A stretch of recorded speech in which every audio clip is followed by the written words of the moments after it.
Silence. On vole, on viole et on tue par ici. Il paraît. Il paraît. Il paraît que la bouche qui mange ne parle pas.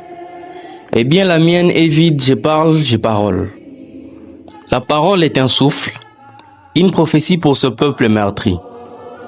Alors je parole pour tracer les chemins de la mémoire. Je parole pour notre sort, l'essor du silence qui caractérise les massacres dans l'est de la RD Congo. Je parole pour vous dire que l'humanité assiste à un désastre.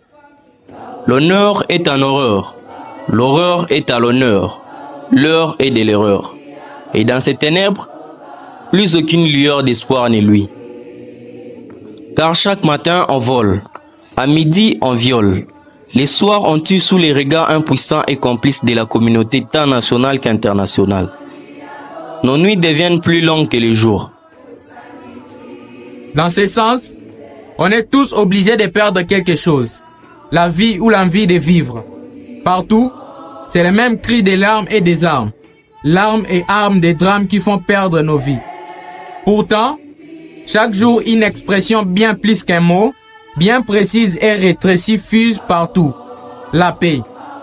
Cette paix butant aux expressions des répressions, aux impressions à dégression et en dépossession.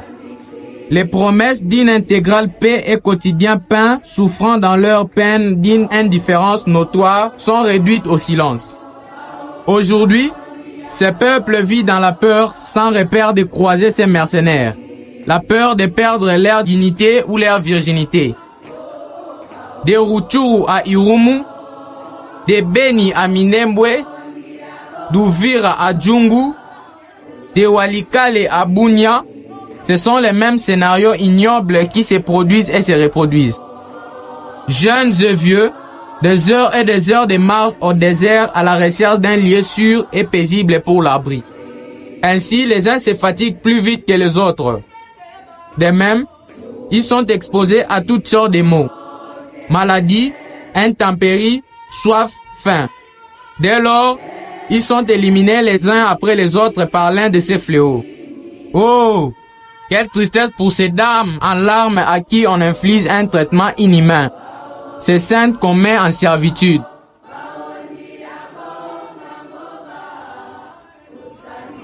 Quand il s'agit de parler de la paix à l'est de la RD Congo, c'est le silence total. Nous sommes fatigués de faire les deuils, cicatriser nos pensées ensanglantées d'amertume et des journées de ténèbres. Les rêves de paix est sûrement dans ces pays. Ne cherchez plus à les sombrer dans la haine et la division. Nous voulons la paix à l'est de la RD Congo.